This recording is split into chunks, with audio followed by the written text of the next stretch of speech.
Hello everyone, my name is Jake Smith and this is From the Cinema. In my opinion, 2016 has been a rather poor year for film. Granted, I've seen barely 40 movies of this year now, but of the ones I've seen, I've liked maybe 14. That being said, there was some also really great stuff that shined out of 2016's Rotten Core that really ruminated with me. Instead of a traditional review, I've decided I'm going to talk more about my favorite films of the year and my least favorite.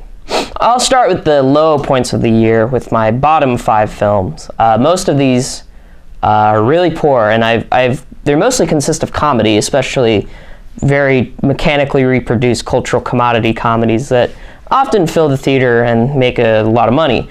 In general, the films I liked the least were also broad and failed to elaborate on their supposed thematic threads. These films are also pretty ugly, not necessarily in visuals, although many of them were, but also in their lack of empathetic understanding towards their characters and situations.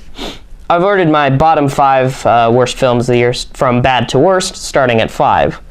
Number 5 begins for me with Captain America Civil War. I've already spoken at length about the issues of Civil War in my first review, but I'm reminded of the sickeningly banal approach it takes to action and its inability to foster any sort of character arc that is at all emotionally resonant.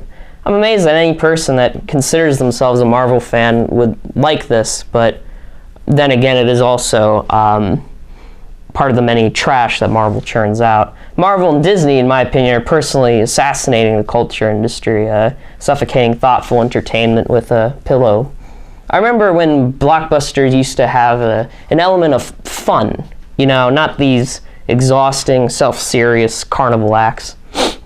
Number 4 for me is the recent comedy Dirty Grandpa. It's a shame that De Niro and Efron make fools of themselves in this film. Both have, I think, great filmic presences, and both have a lot of talent to pull off comedy and drama, but they are offered pretty much nothing in this film. The gags are often cruel and demeaning, and De Niro's only comic modality is to swear a lot. This is a great movie for people who think an old person saying piss is the highlight of comedy. Efron has, in my opinion, not had a great movie in a while, and it would be a shame if he were typecasted to only these raunchier, more kind of banal comedies that pretend to some sort of emotional climax and sentimentality. My number 3 worst film of the year is Norm of the North.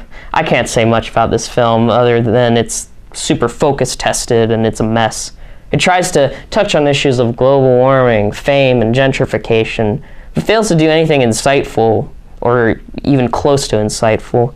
The animation is ugly for no reason, the jokes are abysmal, and the narrative is a disaster. It almost transcends its forgettable premise by being so bland. My number 2 worst film of the year is controversially The Neon Demon. Nicholas Winding Refn is a director I struggle with. Like every other white guy, I happen to enjoy Drive, and I find Only God Forgives and Valhalla Rising, at very worst, at least interesting. Neon Demon displays Refn's worst qualities. It is both tone-deaf and vapid. I wish I liked it more. It has a great cinematography that matches its Models Gone Wild narrative, and Refn here is at least trying to make a point about the rotten core of modeling in LA. It even models itself after sort of gothic horror traditions, with Elle Fanning's protagonist as an underage girl in white, sitting always by windows, and the vampiric models who do not want to be left in the dust try to literally suck blood from her at one point. By the time the film ends, though, I realize that Refn has no clue how to tonally shift his material without going into his worst tendencies. The worst film of this year is Yoga Hosers, which is the new Kevin Smith movie. Yoga Hosers is meant to be a star vehicle for both Smith's daughter and Johnny Depp's daughter, but Smith does nothing to showcase whatever talents they may have. Smith, at his peak, could interlace his shambly direction and vulgarity with at least some sort of honesty and sincerity that touched something. Here, though, he spends most of the time mocking millennials as phone-obsessed and vapid. The film is grating and annoying, with Smith piling on musics and graphics at a drop of a hat, not to mention utterly devoid of any sort of narrative backbone, other than this dreadfully stupid Nazi bratwurst plot that attempts to take over the world, and it's very stupid and really doesn't make it's not cohesive at all. Smith seemingly has forgotten how to tell a joke, relying instead on mocking Canadians, yoga, and millennials in such a juvenile and asinine way that one would think that it was a dumb teenager who made this movie. Johnny Depp, who makes an appearance in the film with obvious prosthetic nose and eyelashes and this weird affected slurry accent, is embarrassing to watch. I've seen a lot of bad movies in my time, and I could say without a doubt this is one of the worst films I have ever seen. It was only through my own masochism that I could finish it. Smith is someone who has made films for as long as I've been alive, over 20 years now, and somewhere along the way he lost his touch. Honestly, this feels like a first-time filmmaker's endeavor. It's cheap, unfunny, overly stylized for no reason, and just empty. I honestly would be ashamed to be Kevin Smith right now. He was that dreadful. Moving on, though, from the sickening, I want to talk about the films I really enjoyed this year. It may have been a bad year for film, in my opinion, but there are also some diamonds in the rough.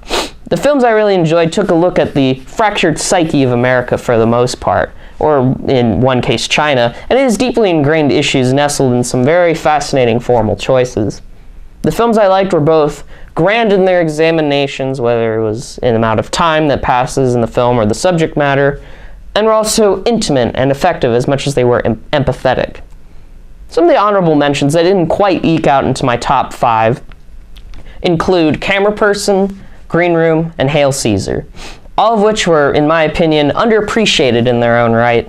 Cameraperson is being released actually now by Criterion Collection, and the other two can be viewed through means like Hulu or Amazon, and I would really strongly recommend watching them and supporting those filmmakers in their endeavors, especially Green Room, who's a local guy.